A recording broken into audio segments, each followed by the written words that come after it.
When I was a younger child, I had watched Shining Time Station.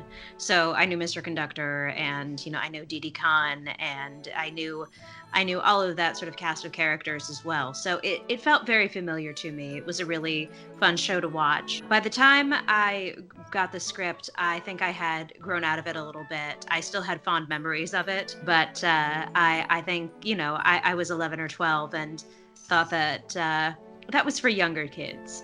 But the thing was that I'd always liked younger kids, and I'd always liked being in movies for kids. So it felt it still felt like a fun thing to do.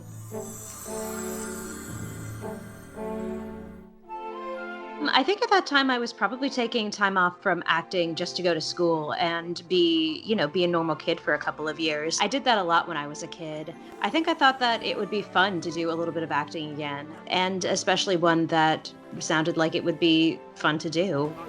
I don't suppose you know where track 3 is, do you? You do? Britt really cared about the world. She had put a lot into this world, and she obviously cared about it a lot. And that was something that I could tell from talking to her. It was something that meant a lot to her. She was very kind to me the entire production, and we had a lot of fun. She was very funny, and I really am glad that I got to know her. Frank. And action.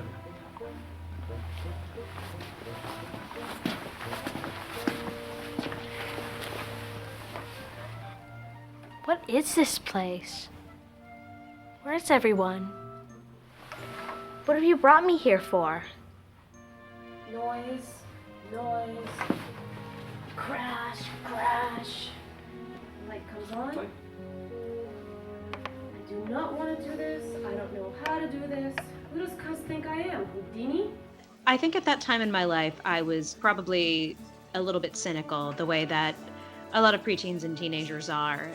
And I think that Britt kind of brought a spark of magic into my life, which was really nice. I think I got to go on some fun adventures because of her. There were so many people on it that were just so kind, and so many people on it that were just so interesting and had so many stories and so much that you could learn from. People like Russell Means and Peter Fonda are definitely people who have a million stories. So that was always really interesting. Peter Fonda, I think, still had kind of a touch of the eccentric to him.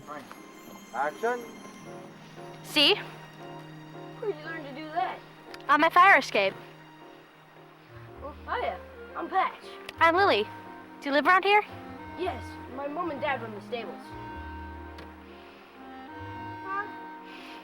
It's like this beat line. Dee Dee Khan was one of the kindest people I've ever met, still remains one of the kindest people I've ever met. Cody, who played Patch, he was really fun, and Michael Rogers was probably my favorite person on set just because he was so funny, always telling jokes and doing impressions and just had us laughing the entire time.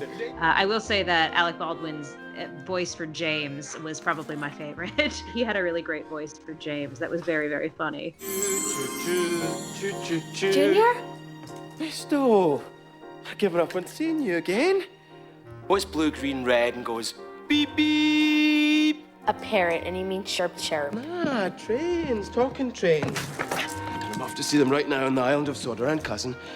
I overslept and I'm in a bit of a hurry. Do you want to come? It was really interesting to the way that they integrated everything, the way that they integrated us into the set and the way that they integrated us into the world. Because sometimes there would be scenes where you were just sitting on something and you knew that you were going to be flying through the air, but you didn't know how. You knew that they were going to be making a body cast of you, but you weren't quite sure what it was for and how it would look at the end.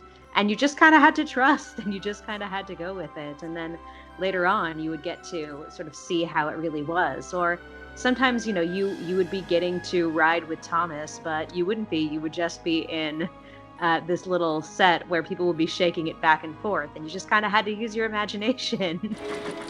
What's that shining at the windmill? Misto, Lily. I think it's my cousin.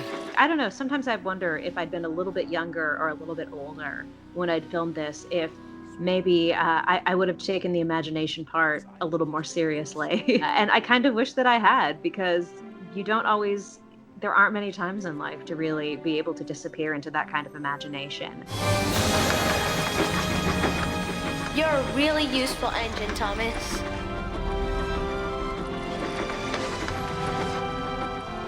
And the places that we filmed were just beautiful. I mean, still don't think I've been to any place in the world that is as beautiful as the Isle of Man. Just purple heather and blue ocean and green grass everywhere. Such beautiful old trains and such beautiful old buildings and so much history and so many interesting people there. It was a really beautiful place to go. I had a really wonderful time there. And then we got to film a lot in Toronto as well. And Toronto is really fun and always has been one of my favorite cities. I filmed a lot of movies when I was a kid, but just because of the people and places, Thomas was one of the most fun movies I worked on. Settle, please. And Frank. Action.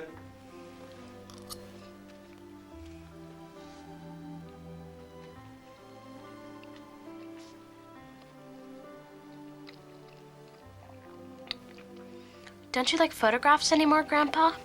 No. When I saw the movie, I remember thinking, wait, that's not how it's supposed to go.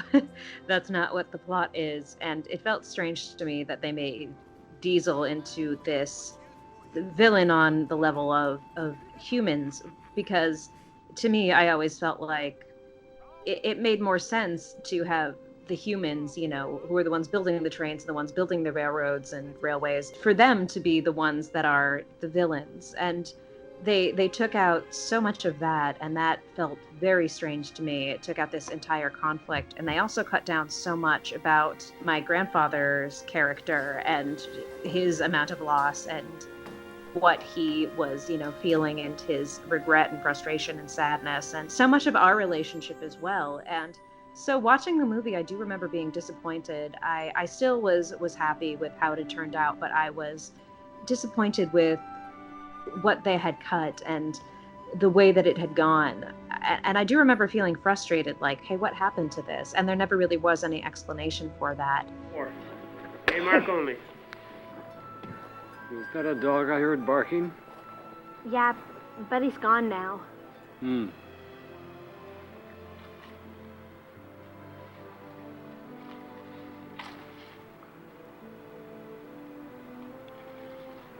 Grandma loved to dance to that, didn't she? Mm-hmm. Yeah. And you danced with her.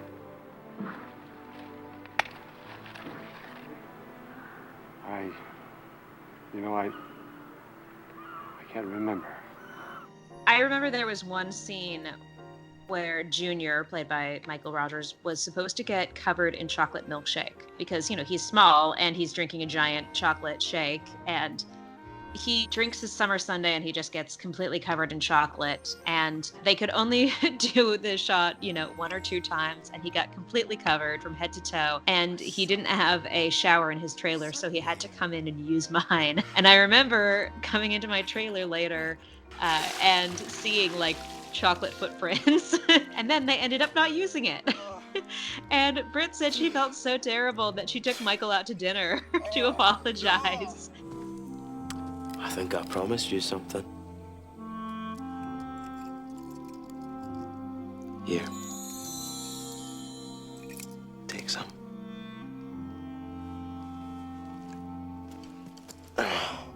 There were so many kind and funny people working on it. And it was really fun to see all the models of the trains and to look at them and to see, you know, what eventually we would be, and to know that we were, you know, going to be joining these two worlds together. We'll always remember our shining time together.